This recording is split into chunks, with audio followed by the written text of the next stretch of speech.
Hello, you're watching Vox Evening News from London. I'm Kesha Gitari. Now let's start with our headlines tonight. 7 civilians, including children, have been killed by a car bomb in Egypt's Sinai Peninsula.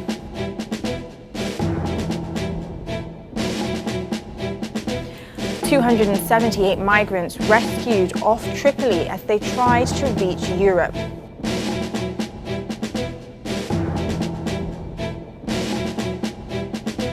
And Kenya's presidential debate holds with just one candidate.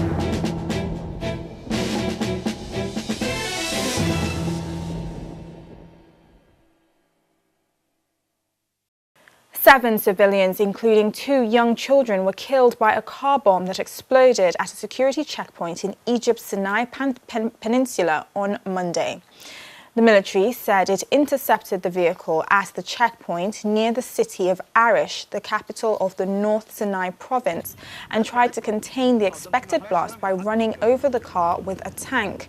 However, the bomb exploded after the tank had driven away and the civilians nearby were caught in the blast. No group has yet claimed responsibility for the attack. The army reports 4 gunmen were inside the vehicle. An insurgency in Egypt's Sinai region has gained pace since the army toppled President Mohamed Morsi of the Muslim Brotherhood following mass protests against his rule in mid-2013. Libya's Prime Minister and the country's eastern commander are set to agree on a conditional ceasefire and work towards an election. This according to a draft statement that was mistakenly released on Tuesday. The pair are in France meeting with President Macron for the second time since talks in Abu Dhabi in May. Staffers of the French presidency say the draft statement was a working document that had been emailed prematurely. It stated that both parties, quote, commit to a ceasefire and to refrain from any use of armed force for any purpose that does not strictly constitute counter-terrorism, end quote. Libyan Coast Guards in 2 separate operations on Monday rescued at least 278 migrants as they tried to reach Europe. In one operation, 150 migrants were saved after their inflatable boat began to sink following engine trouble. This according to a Navy spokesman. The migrants, mostly African, and including 2 women and 4 children, were spotted off the coast of the capital Tripoli. People traffickers had allegedly taken them out to sea and left them there after removing the engine from the boat and replacing it with another that soon broke down. Following their rescue, the group were given food and water and medical assistance before being handed over to a detention center in the capital. A group of immigrants were aboard a boat. It was old and the engine has been removed. We rescued about 150 people at sea, including 2 women and 2 children. Thanks to God, the rescue operation took place about 6 nautical miles north of the city of Sabratha. We received them and then we tried to deport them to accommodation centers that deal with illegal migrants, and we communicate with local and international organizations so they can take care of their health and give them food until we reach the last stage in the process of deportation. We spent 10 hours in the Red Sea, yeah. We spent 10 hours in the Red Sea. Our boat have a problem. We are suffer here. We suffer here. We suffer a lot here. Many people here want to go back to their country. The EU Commissioner for Migration called for increased cooperation between Europe and Africa on migration. Speaking at the second meeting of the Africa-Europe conference being held in Tunis on Monday, Dimitris Avramopoulos said that management of migratory flows was essential in order to stabilize Libya. He also spoke of the need to manage borders along the central Mediterranean route. From the continent, the interior ministers of Algeria, Chad, Egypt, Libya, Mali, Niger and Tunis were present, as well as a number of their European counterparts. No country will be able to fight this phenomenon alone, and we must not let any country fight this phenomenon alone. It's not just in the actions between two countries that we want to move forward, but between all the countries of the region. So I believe that we must continue as we are today to ensure that we have strong exchanges. Tomorrow, a stabilized Libya can be one of the main sources of economic development of all the southern Mediterranean. So it's important for Libya, but it's also important for all the countries of the southern Mediterranean, especially for Tunisia. Small-scale retailers in Ethiopia's capital on Monday held a strike against a new tax rule, which means an increase in the amount of taxes to be paid by small businesses. On Monday, Africa's largest open-air market, Mercato Market, was deserted, an indication that protests which started in small towns had spread to the capital, Addis Ababa. Last week, business owners and residents in the Oromia region went on strike over the imposition of the revised tax law. Earlier this month, the government introduced a new tax targeting businesses with an annual turnover of up to $4,300. The annual deadline for filing annual tax returns comes up in mid-August. Kenya's opposition presidential candidate Raila Odinga on Monday fielded questions alone on stage after his rival, President Uhuru Kenyatta, failed to show up for the country's presidential debate.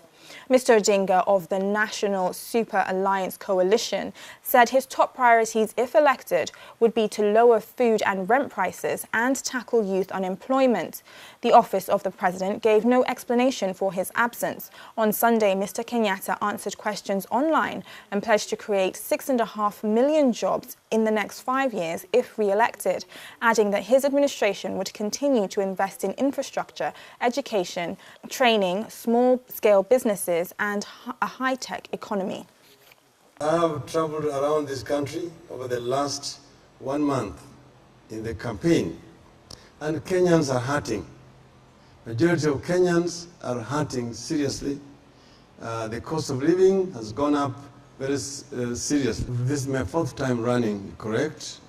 And as you know, that I lost once in those other previous 3 elections. I am running here because of my commitment to change this country. I represent change.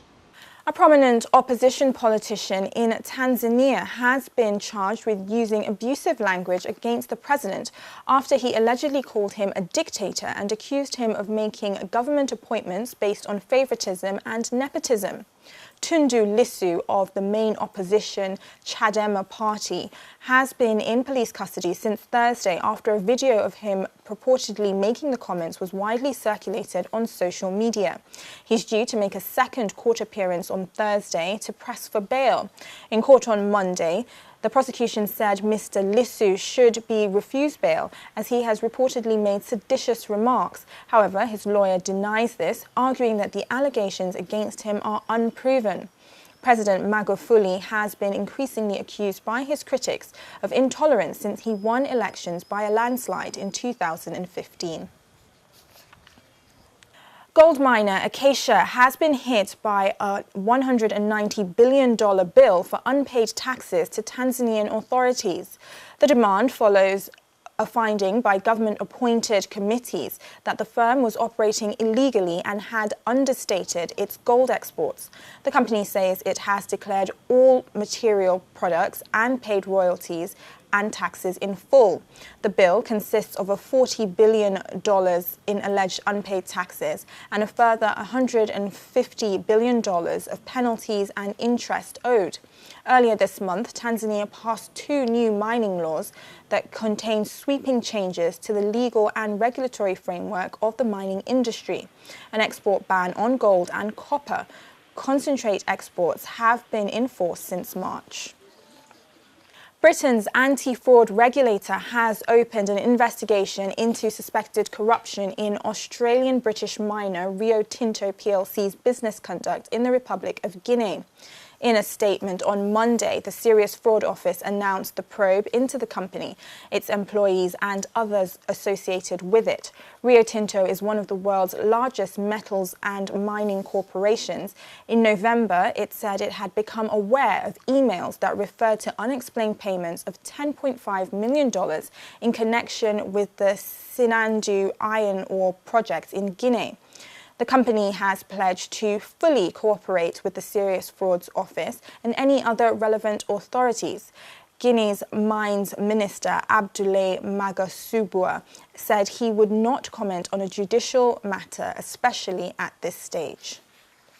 Shell's Nigerian subsidiary has shut its 180,000 barrel per day Trans-Niger pipeline in Nigeria due to a leak. The Shell Petroleum Development Company said it shut the pipeline on July 21st after a leak at the Bidere in Ogoniland. The cause of the leak is unknown, but the closure of the pipeline effectively shuts in exports of Bonny Light crude oil.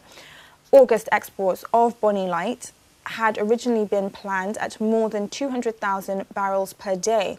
The company said efforts are ongoing for a joint investigation visit to determine the cause of the leak and repair of the pipeline.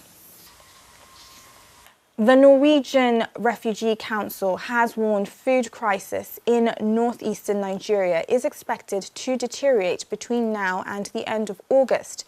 The NRC quotes food security experts as saying they anticipate the number of people threatened by severe hunger in the region to rise from 4.7 million to 5.2 million by the end of August. The region is the worst affected by the insurgency waged by militant Islamist group Boko Haram, forcing hundreds of thousands of people to flee their homes. Now, only 30% of the $1.4 billion of aid needed in 2017 for refugees fleeing the conflict in South Sudan has been raised. The UN on Monday reported the 70% shortfall, raising fears of aid cuts. Nearly 2 million South Sudanese have fled and tens of thousands have been killed since the country's civil war began nearly 4 years ago.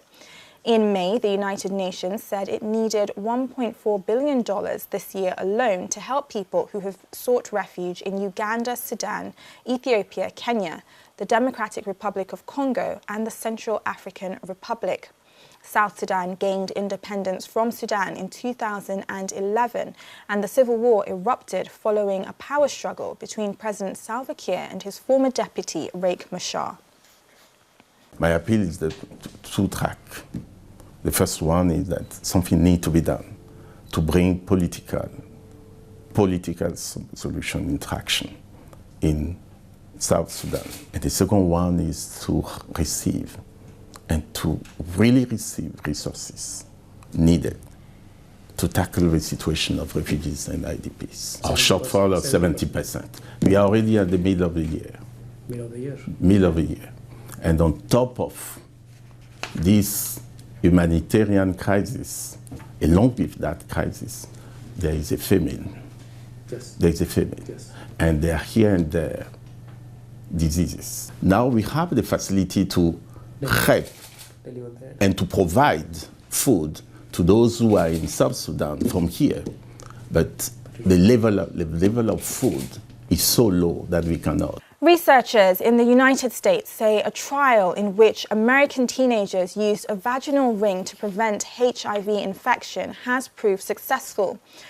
A further such study will now be run with teenagers in Africa. The girls used the flexible plastic ring embedded with antiretroviral drugs, which was changed every 6 months over a period. It's part of a drive to develop a device which women can use to protect themselves from HIV infection so that they do not have to rely on men to wear condoms. Reporting the development at the conference about HIV science in Paris, the researchers say they were encouraged that the girls used the ring and said that they liked it. Women and girls aged 15 to 24 account for a fifth of all new HIV infections globally. Nearly 1,000 are infected every day in sub-Saharan Africa. Well, we're heading into a short commercial break, but still to come on tonight's programme. A book on Nelson Mandela's last days is pulled from shelves. Female officers in India work to protect women from gender-based violence.